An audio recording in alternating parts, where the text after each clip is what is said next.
A lot of business owners think Facebook ads don't work, but the truth is they're usually making one of these 7 mistakes before the ad even has a chance to perform. So in this video, we'll be covering why your offer is weak, why you're also probably using bad targeting, why you need to stop sending your ad traffic to Instagram and start sending it to a funnel, why you need to stop using boring ad creatives, why you need to include proof and testimonials, why you need nurture and follow-up sequences in place, and why you need to stop judging your ads too quickly. And for those of you who are new here and you want more content on how to grow your beauty brand, go ahead and like and subscribe for more videos like this. So let's get into it. So one of the most overlooked aspects to running ads that actually work is your actual offer. And most salon owners have a very, very weak offer.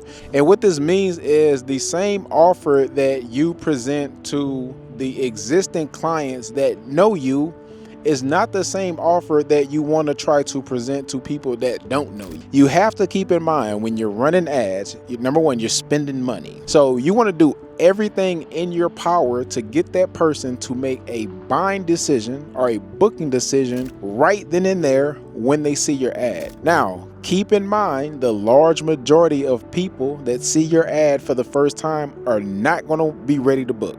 That's just natural. But there is going to be a small percentage of people that are going to be ready to book, but you have to do certain things to entice them. One of these things is creating an actual offer. So for example, let's say someone offers a sew-in, a $200 sew-in. That's it. Then you have Salon B that has a luxury sew-in experience that includes a glass of wine and a foot massage and a gift card to Starbucks and a $50 off voucher if they bring a friend, and etc. and etc. So you have now created an offer around the service where if someone sees this for the very first time, they're going to feel stupid if they pass up on this offer. And that's the key element to creating a good offer. You want to make the viewer of your ad or the prospect or the lead feel stupid if they pass up on your offer right then in that moment. And another thing you want to introduce into your offer is scarcity. If the viewer of your ad has no reason to take action right then and there, they're probably not. Meaning, if you're not saying, hey, the next 5 people that book this service gets this deal, or hey, if you book this deal in the next 30 minutes, you get this deal, then they're probably just gonna keep it scrolling. So put some actual thought and energy and effort into the pricing of your offer, what's included in your offer, as well as introducing some scarcity into your offer. Remember, these people are cold, they don't know you, they don't like you, they don't trust you. So the next thing is bad targeting.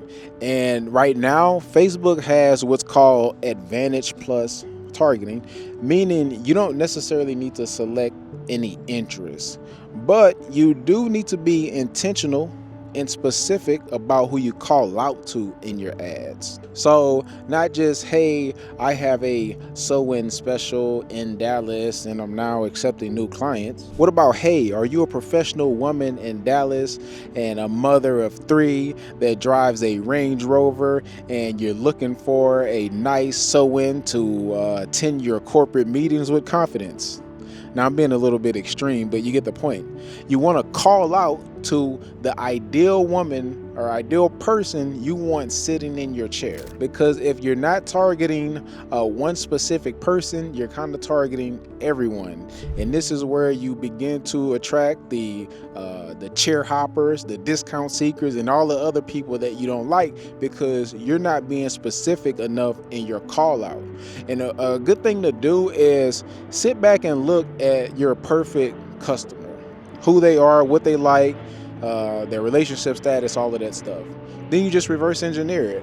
Whatever attributes that person has, you just want to call out to that in your ad creative to attract that person. Next thing, sending your ad traffic to the wrong place. A lot of people send ad traffic to Instagram. They set up what's called profile visit ads, which are not great because there's too much friction in between the person becoming an actual booked appointment.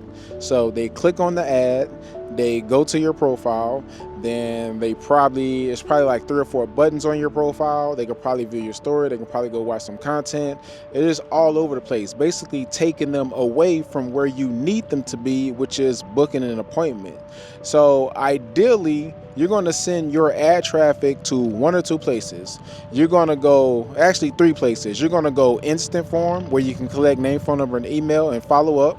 You're going to go DM or messenger, so you can spark up a conversation, or you're going to send them to a booking site, ideally a booking site that allows you to collect leads. Now, most of the booking sites you guys use don't allow for you to collect contact info unless someone books an appointment. So if your booking site does not allow for that, I would not recommend sending it directly to your booking site. Your best option is going to be DM or messenger or instant form, but definitely not profile visits. The next thing is your actual ad creatives. Now, I don't want to say like before and afters are boring, because you are selling the transformation, but you can get more creative with your ad creatives.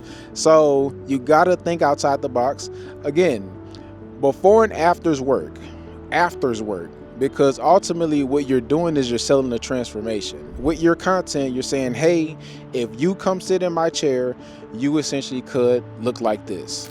But the more creative you can get with your ad content, the better your results are typically going to be, especially if people really like your content. So if you can be funny, if you can jump on some trend, even if you're not funny or cannot jump on trend, one type of ad performs very, very well that's, again, not trendy and not being very creative. It's the stylist actually on camera, or the salon owner making a short pitch or a short commercial where it's like, hey, are you in the Dallas area and you looking for a sew-in? If so, we're offering our luxury sew-in experience that comes with a glass of wine and movie tickets and a gift card to Costco and a foot rub and a scalp massage, etc., etc. We have about 3 slots left this week. If you like to secure one of these slots, go ahead and tap the sign up button, or go ahead and tap the book now button below this video, or go ahead and shoot us a DM, or go ahead and fill out the form below this video, whatever the call to action may be. So these type of ads typically perform well because it's you on camera, allowing you to build trust and rapport and authority with the viewer. Keep in mind, these people are cold. They don't know you. They don't like you. They don't trust you. So whatever you can do to establish know, like, and trust and rapport and authority as fast as possible, the quicker it is going to be for someone to actually book you. To be clear, before and afters do work, but the before and afters are not the best at conveying authority and trust and rapport unless you're the absolute best stylist in your city, which you probably are, but everyone probably is. So it's like, if we're all competing on who does the best hair and we all do the best hair, it's like, what can we do to separate ourselves? Another mistake salons make is no proof, no testimonials. Now, I know if you're possibly running a before and after ad or a talking head video similar to this, where it's like you're calling out to people in your city and tell them about your services, it's kind of hard to have reviews and testimonials in the ad process unless you edit it in there. So for those of you that know how to edit videos, it would be in your benefit if you could edit. Imagine you're making your little pitch. It's like, hey, we're not accepting new clients, and it's just popping up little your Google reviews all over the screen. So it's killing 2 birds with 1 stone. Or you could run one of your clients. If you can get one of your clients to shoot a quick testimonial, you literally can run that as the ad creative. But point being, these people are cold, as I always say, so you have to approach them as such. Do everything possible to convince that person right then and there that they need to book with you. So great offer, all relevant information someone needs to make a booking decision right then and there, reviews, testimonials, FAQ, as much valuable information that you can provide them before they go and book an appointment. So the next mistake salon owners make when setting up ads is they don't have any nurture or follow-up sequences in place. So imagine if someone who has not been serviced by you, they become a lead, meaning they've given you name, phone number, and email and permission to contact them. Once you contact them, what do you have in place to follow up with them? Because the large majority of people that give you their name, phone number, and email, they're not going to be ready to book with you right then and there. You're talking about 1 to 2% of the people that give you their contact info are going to be ready to book right then and there. So you need follow-up systems in place, texts and emails going out at least weekly, providing them with valuable information about your business, about you, about your services, testimonials, reviews, tutorials, whatever you can send them to establish know, like, and trust. That way, when they're ready to book, your business is top of mind. Now, you also have to imagine the people that book with you. A lot of salons miss out on a lot of money because they don't have follow-up sequences in place for the people that they have serviced. So imagine if you have provided someone with a sew-in, and in 3 weeks they're probably due for maintenance, and in 4 weeks they're probably due for another sew-in, and in week 5 they're probably due for something else. If you're not communicating this to your clients at these specific times, these are opportunities that you're missing out on. So number one, you want follow-up sequences in place for leads. Then you also want follow-up sequences in place for people that you have serviced to get them back into your chair. Now, the last mistake that salon owners make when running ads is they judge their ads way too quickly. So the large majority of people that run ads typically do a $5 per day budget. Then they typically let their ads run 7 days. And why this is not good is because it's not important about how long your ads ran. It's more important about how much money was spent in total. So let's use the $5 per day and the 7 days example. That means you have spent $35. $35 is probably not going to be enough money for you to spend to reach enough people to net you a booking for that particular service.